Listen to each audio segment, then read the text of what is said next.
Into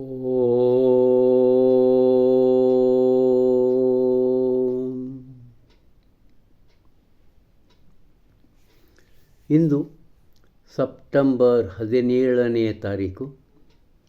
today is ours ಈ ಪುಸ್ತಕದಲ್ಲಿರುವ ಬರಹ ಶಿರೋನಾಮೆ the homely virtues. ಒಂದು ಸುಂದರವಾದ ಬರಹ, ಬಹಳ ಸುಂದರವಾದ ಬರಹ ಒಂದು ದೃಷ್ಟಿಯಿಂದ. Home is the place where character most frequently shows its repellent side, its defects and deficiencies. Being the refuge of the worn, the weary and the aged, it is the place where the many physical needs and trying ills of human body most frequently come to the front.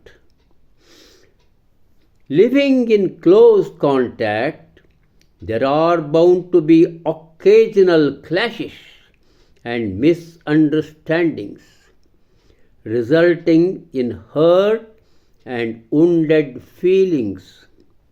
It cannot be otherwise. For this very reason, home is just the place where kindness and patience, forbearance, gentleness and charity, considerations for others, readiness to make allowances, slowness to see faults and take offense, willingness to overlook and excuse are most required. Few things are most essential to the peace and happiness of the home than the spirit of give and take. So important a part does it play in daily life that without it the other home virtues cannot flourish in the family circle. Under Baraha, the family is more sacred than the state, and men are begotten not for the earth or for time, but for heaven and eternity.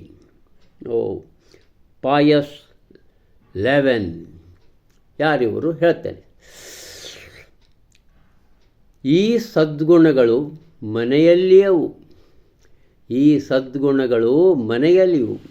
ಮನೆ ಒಂದು ಅಪೂರ್ವ ತಾಣ.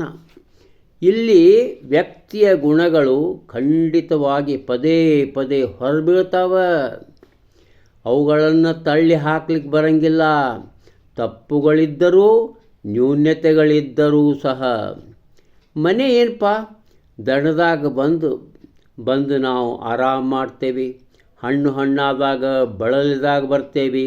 ವೃದ್ಧರಿಗಂತೂ ಭಾಳ ದೊಡ್ಡ ಆಶ್ರಯ ತಾಣ. ವ್ಯಕ್ತಿಗೆ ಮನುಷ್ಯ ಅನೇಕ ಭೌತಿಕ ಅವಶ್ಯಕತೆಗಳನ್ನು ಪೂರೈಸ್ತದೆ. ಮಾನವನ ದೇಹದ ರೋಗ ರುಜಿನಗಳು ಬರುತ್ತಿರುವಾಗ ಅವು ಎದ್ದು ಕಾಣುವುದು ಮನೆಯಲ್ಲಿಯೇ. ಮನೆಯಲ್ಲಿ ಅತಿ ನಿಕಟವಾದ ಕುಟುಂಬದವರಿಗೆ ಇರುವಾಗ ಅಲ್ಲಿ ಯಾವಾಗಾದರೂ ಘರ್ಷಣೆಗಳು ಹಾಗೂ ತಪ್ಪು ತಿಳುವಳಿಕೆಗಳು ಉಂಟಾಗುತ್ತವೆ. ಇದರಿಂದನೂ ಆಗ್ತದೆ, ಭಾವನೆಗಳಿಗೆ ಪೆಟ್ಟು ಬೀಳ್ತದೆ.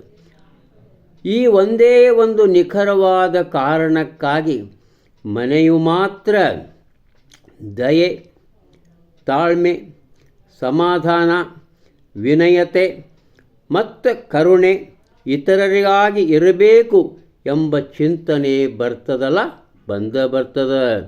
ಆಗ ವ್ಯಕ್ತಿಯು ಅದಕ್ಕಾಗಿ ಏನು ಮಾಡಬೇಕು ಹಂಗಾರೆ? ಹೊಂದಾಣಿಕೆಗೆ ತಯಾರಾಗಿರಬೇಕು. ತಪ್ಪುಗಳನ್ನು ನೋಡುವಲ್ಲಿ ಸ್ವಲ್ಪ ನಿರ್ಲಕ್ಷ್ಯ ಆಗಿರಬೇಕು. ಅಪರಾಧಗಳನ್ನು ಸ್ವೀಕರಿಸಬೇಕು, ಯಾರಾದರೂ ಬೇಡಿ ಸ್ವೀಕರಿಸಬೇಕು.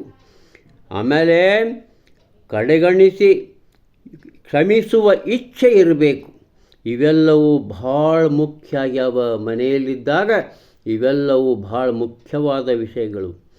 ಕೆಲವೇ ಸಣ್ಣ ವಿಷಯಗಳು ಮನೆಯಲ್ಲೇ ಶಾಂತಿ ಸಮಾಧಾನ ಇರಬೇಕಾದ್ರೆ ಕೆಲವು ಸಣ್ಣ ವಿಷಯಗಳು ಬೇಕು. ಭಾಳ ಸಣ್ಣ ಅನ್ನಿಸ್ತದವು.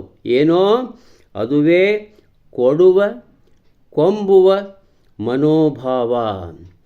ನೀವು ನಿಮ್ಮದು ಪಾತ್ರ ಇದೆ, ಕೊಡುವಂಥದ್ದು, ಸ್ವೀಕರಿಸೋದು ಭಾವ ಇದೆ.